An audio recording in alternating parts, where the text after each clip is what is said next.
Hi అండి, welcome back to కుస్మా thoughts. ఈరోజు మనం అహం గురించి తెలుసుకుందాం.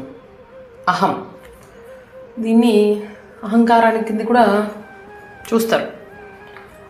అహంకారం అంటే ఇప్పుడున్న కలికాలంలో అదే ఫస్ట్ ఉంది, ఫస్ట్ స్టేజ్లో అదే.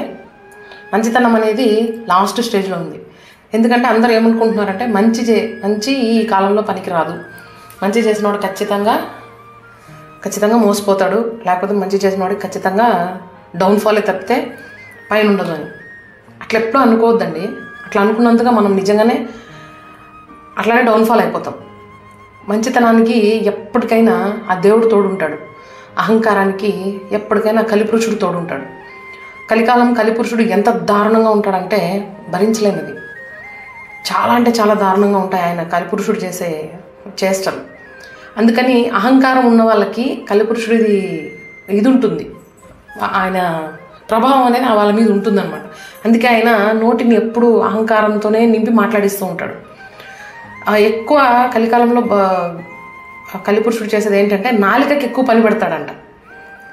నాలికకి ఎక్కువగా పని ఉంటుంది, అది ఇంకొక పర్సనల్ పార్ట్కి ఎక్కువ పని ఉండేలాగా, అంటే అక్రమ సంబంధాలు పెట్టుకునేలాగా. ఈ రెండింటికి మాత్రమే ఈ కలియుగంలో చాలా పెద్ద పీట వేస్తాడంట కలిపురుషుడు.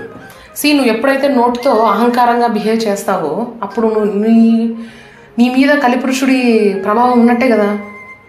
నువ్వు ఎప్పుడైతే సాఫ్ట్గా ఉండి, నువ్వు ఎప్పుడైతే దైవాన్ని పూజిస్తూ దేవుడి భక్తిగా ఉంటావో, మంచితనంగా ఉంటావో, మనల్ని టచ్ చేయడానికి కూడా భయపడతాడు కలిపురుషుడు.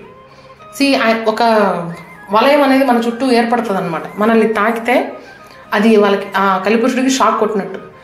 నువ్వు ఎప్పుడైతే అహంకారంగా బిహేవ్ చేసి వాడికింట నేను ఏ దేంట్లో తక్కువ కాదు అనే సిచ్యువేషన్స్ వస్తే కరెక్ట్గా తక్కువ కాదు మనం ఎవరికంటే, అది మన మనసుకి మనం చెప్పుకోవాలి. నువ్వు నోటితో అహంకారంగా బిహేవ్ చేయడం వేరు, మనసులో అనుకొని భగవంతుడు చూసుకుంటాడు ఎవరి అహంకారం ఏంటి అని అనుకోవడం వేరు.